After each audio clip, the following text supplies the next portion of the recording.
Ladies and gentlemen, welcome to our discussion of the future of policing after what some have called the urban spring.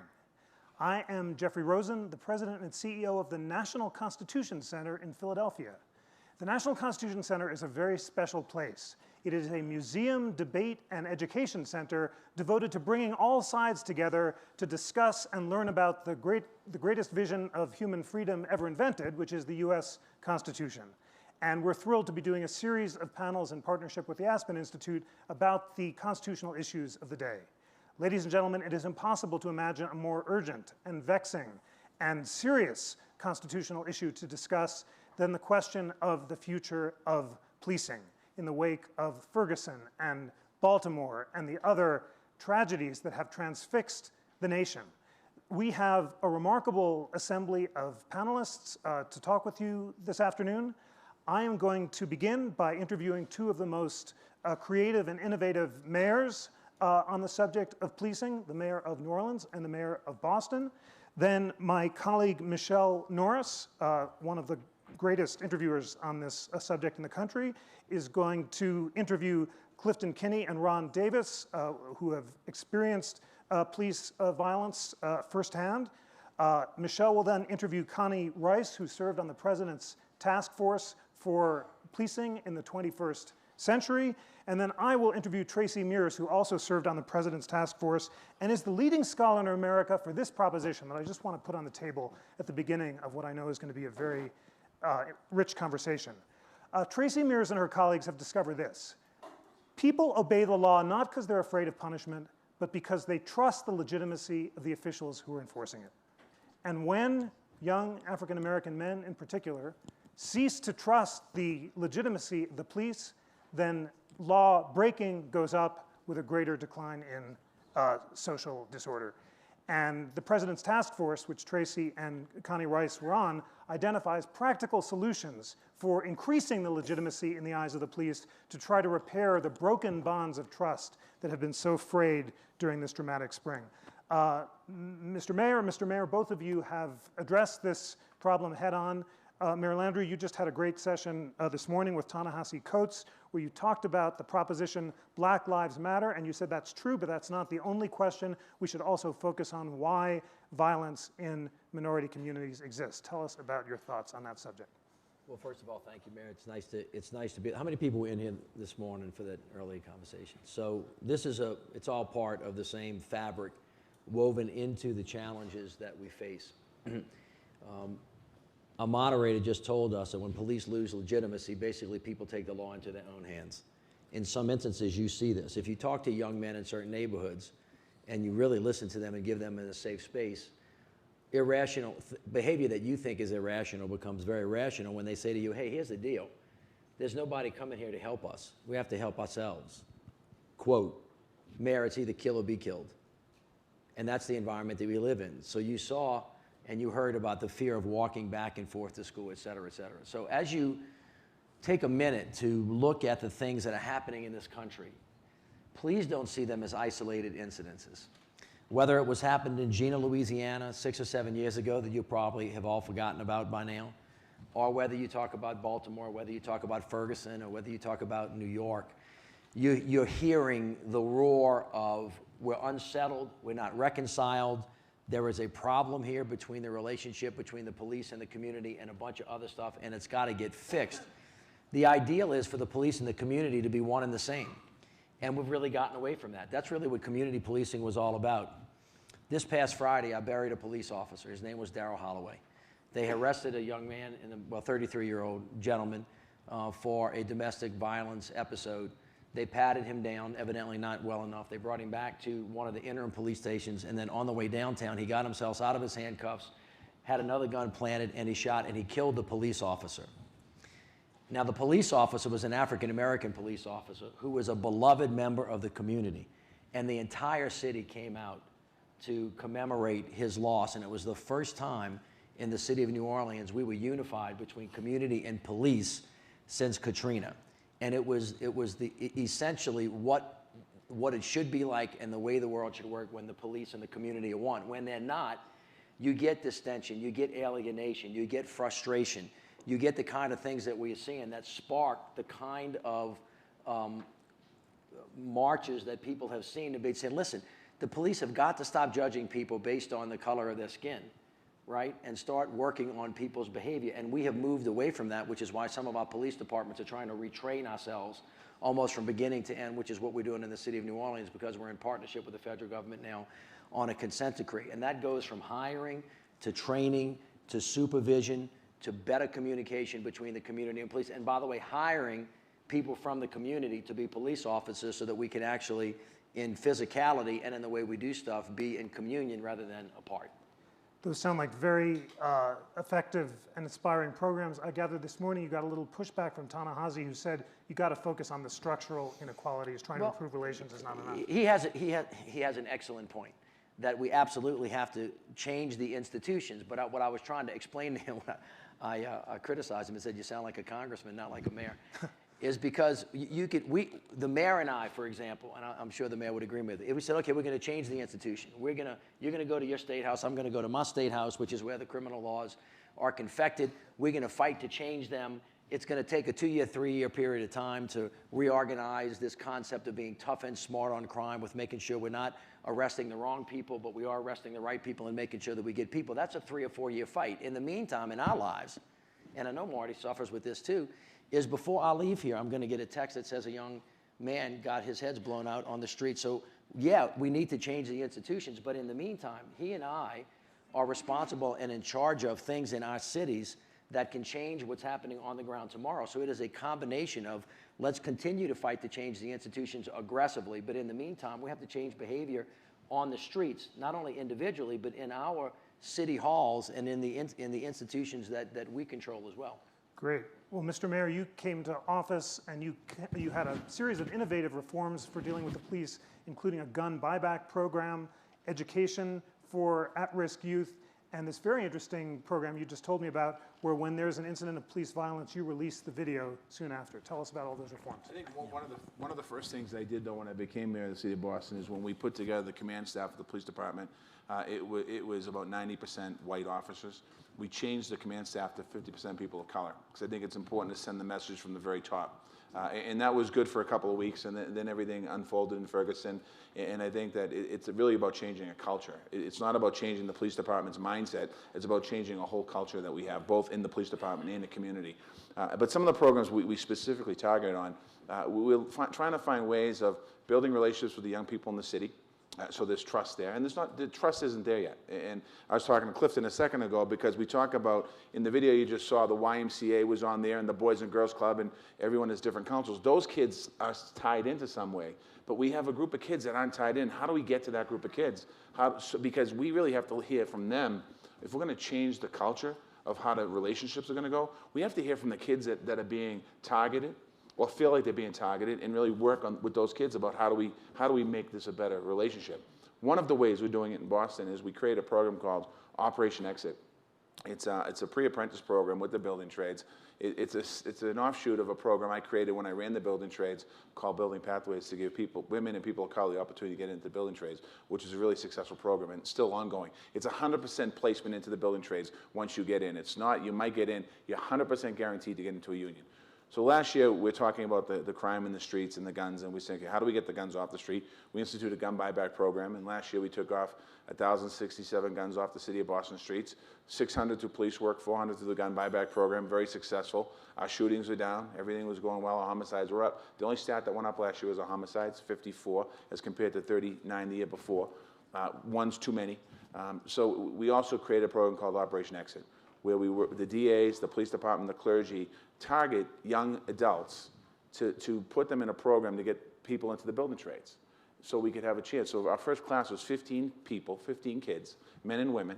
Of the 15, we had 14 people of color, 1 white person, ages from 18 to 50, all impact players. They go through a three-week pre-apprentice program. And when they graduate the pre-apprentice program, the building trades have accepted them into the building trades. Now they have a guaranteed placement to the building trades. Of the 15, 13 went into the building trades. The way I can tell this program is working is 2 ways. One is I was at a job site about 2 months ago, and 3 of the kids that went to the program came up to me and sought me out and said, Mayor, how are you? What's going on, Marty? They call me Marty. What's going on, Marty?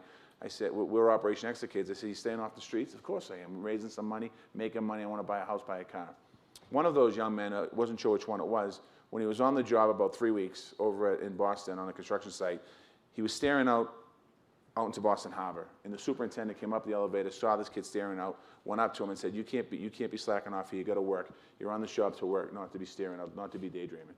He apologized. That story got back to Building Pathways, the main office, and the director then confronted the kid and said, listen, you got to be working. You can't be staring off into the sunset when you should be working. And what the young man's response was, I wasn't daydreaming. I was thinking about where my life was 3 months ago when I was worried about looking over my back, worrying about getting shot. And today I'm on a construction site earning money, going to be able to raise my family and pay for what I've always wanted to do. So it's providing people an opportunity too. That's part of the challenge here in the city of Boston. We can't have apprentice programs and job training programs and not have anything at the end of the day for it. We have to tie it into a job. You can't just put somebody through a program, teach them computer skills, teach them how to code, and then all of a sudden expect them that they're going to go into IBM and get a job. It's not going to happen. We have to do more than that. As we've seen in Boston and elsewhere, the nation has been whipsawed between horror at these examples of police violence and then distress at violence against the police. Yeah. You've been in Boston, you've experienced this incredible Boston bomber trial. How do you reconcile the public's competing demand for safety and for justice? I mean, it's a balance, and I think I look at what happened in New York. I think New York is probably a better case study for a city, but we had a Boston police officer shot in the face doing a stop of a vehicle. 4 kids inside the car, police car, they got out of the vehicle. The police officer walked up to the car, looked in the car, the guy came out and shot him in the face. He didn't die, just missed his brain, but you can't have the police being shot either, and that goes back to working these relationships out. We have to continue to work these relationships. I find it really important.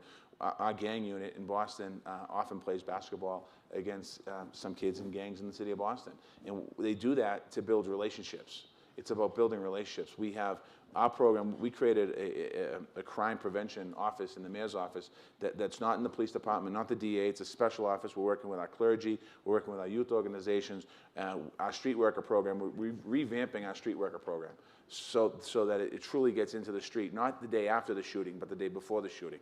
And that's something that we have to do. Right now, our street worker program doesn't talk to the police department. So we have a street worker program in Boston for 20 years that's existing that doesn't have a relationship with the police department. And there needs to be a relationship there because the street workers have to be, in some cases, the conduit for the young people to say, they're not that bad of a kid. You know, they might have some problems. And, you know, we had a shooting in Boston the other night. A 6-year-old boy got shot allegedly by a 16 to 14-year-old. I mean, that's 3 lives ruined right there. And the 16 might have had something in his past. It doesn't matter. He's 16 years old. Going to have a fight with one of these kids and he gets shot. That's not what, we can't settle for that. We can't settle for that in Boston. We can't settle for that in America. And we need to have conversations. We're beginning a race dialogue in Boston. We're having a race conversation. You know, people don't want to talk about racism and don't want to talk about cities that have racism in it. Every city in America has racism in it, and we have to have those conversations. And we went to the Rockefeller Foundation. We got a grant that we're going to have these race dialogues in our city. Not dialogues, race conversations. We have deep wounds from the 60s and from busing in our city that's never been dealt with, and we kind of, let's close the door and hope it never comes out. Well, you know something? It came out this year. It came out all across this country, and if we don't have these conversations, it's not going to get better. Amen. Tell us about your experience and what kind of race conversations are you having? I mean, you could just put me in that chair. Every mayor in America is going through exactly what Boston's gone through. And this is why, again, I talked about it this morning, this is a national epidemic. It is an epidemic. It's like Ebola. If anybody in here thought Ebola was coming to your neighborhood, what would you do if you treated it like a public health threat? I really want you to think about this for a minute. Yesterday, Senator Graham was here, and he gave a quite a poignant recitation of his beliefs and what his future is. And they were asking him about our nation's security, national security. Well, if you go back and read the Constitution, and you read through all of the founding documents and the creation of the executive branch, national security was always designed not just to be about foreign affairs. National security is a partnership between foreign affairs and domestic affairs to keep the homeland safe. That's what national security is about. And they were asking him about ISIS and the threat of ISIS, and they were asking him about the Iranian deal, our relationship with Syria, where we are with Iraq. and what would his vision as president be, and what would be the Graham doctrine, if you will, as we discussed the Obama doctrine and the Bush doctrine. And why are we fighting ISIS, and why is it our responsibility? And ostensibly the answer is, and I'm paragraphing and I'm shortchanging it a bit, which is we have to make sure that we do not allow our homeland to be threatened, and to make sure that American lives are not taken or hurt by a terrorist or by violence, which is fine. I think that's a worthy thing. And then somebody said, well, how much would you pay? And he said, well, my doctrine is I do everything I can for as long as I can, no matter how much it costs. Okay, now, that's good. Except that my question as a mayor, and I don't want to get Marty in trouble, so I'll own this one, is why don't we have senators and congressmen talking about that as we talk about violence and jobs in America?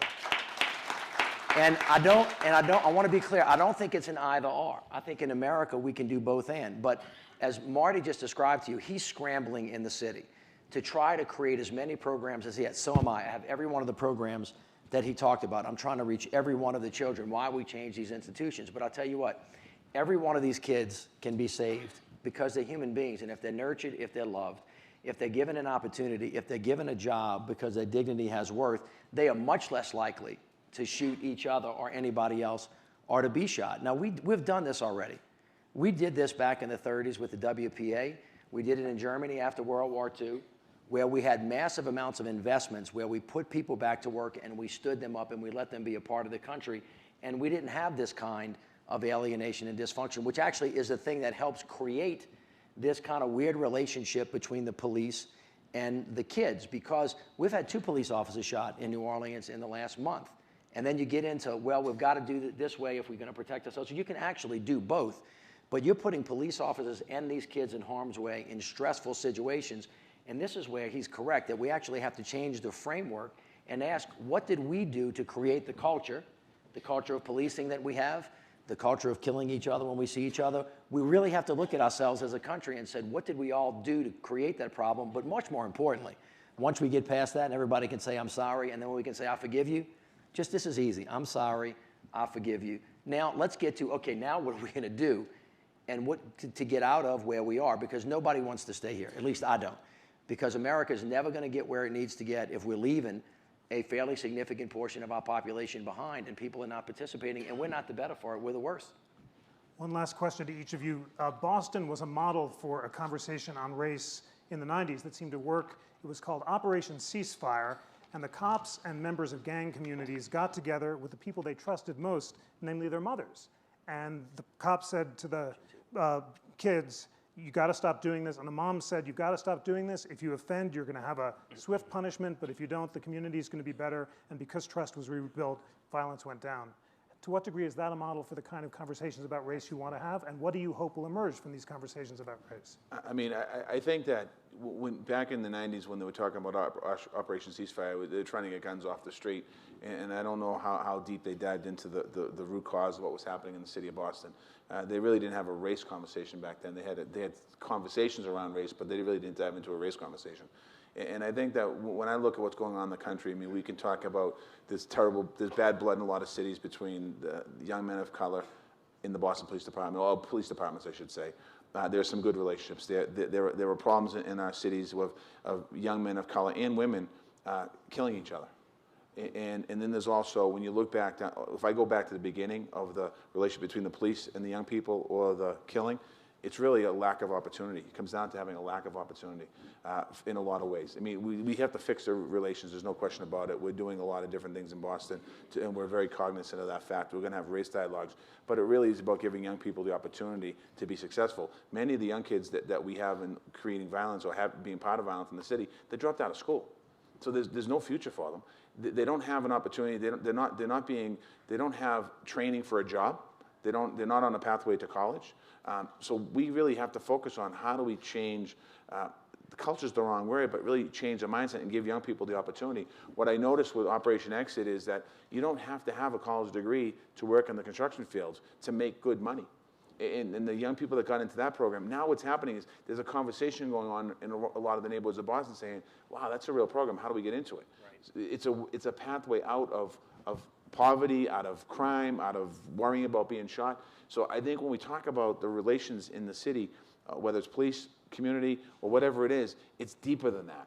And I think we have to go all the way down as a mayor. And I think we're in a different position than senators or congressmen to have that conversation, to be able to go in and do that, because we have more at our disposal. But we have to make sure all the parties are at the table having the conversation. And there's a lot of, I think, Mitch, when you mentioned, I watched a few faces in the audience, when you talked about the police relations apologizing to each other. That seems good that seems good for us as mayors. We want that to happen, but I think it goes deeper than that. And I think I think it's important for us that the young people need to be at the table. They need to be at the table to have this conversation. And also, but one thing I will say, in some cases, some of the young people also have to have an open mind coming into this conversation, because it's about dealing with the past, but how do we move forward? So we need to hear about what's wrong with the police processing now, but we also need ideas on how do we move forward. Just a couple comments. First of all, there is a program that New Orleans has been working through. By the way, Boston did do good work on that. We're doing something in New Orleans called the Welcome Table. This is a program that was designed by Governor William Winter, that was the governor of Mississippi years ago. It's housed, if you can believe it, at the University of Mississippi. And it is a space for racial reconciliation. And in New Orleans, for the past year and a half, very privately and very quietly, we have been creating safe spaces where whites and people of color can sit 15 or 20 at a time, and they become a group, and they get to know each other, and they talk to each other, and they share with each other, and they educate each other about where they come from, and they listen. And we've been doing this in 4 neighborhoods in the city. We had our anniversary the other day, and we spoke about it. And on the issue of racial reconciliation, and this is patterned after the work in South Africa, one of the things that they say is, and I don't mean to minimize this, is there has to be a recognition of a harm done. There has to be an authentic apology. And then there has to be a forgiveness in order to move to the next things. A lot of times we just get stuck in stuff. We get stuck in words. I got stuck in words this morning. That doesn't mean we should stop talking about it. If you, across the table from a person of good heart, accept that you have an open mind and open heart, and train them and educate them from your perspective about what you're seeing and what you're feeling.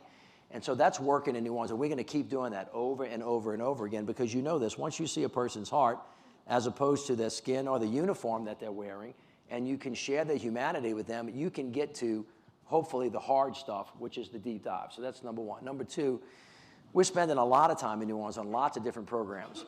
Everybody knows on criminal justice reform, most of our citizens that are in prison right now, they're coming home.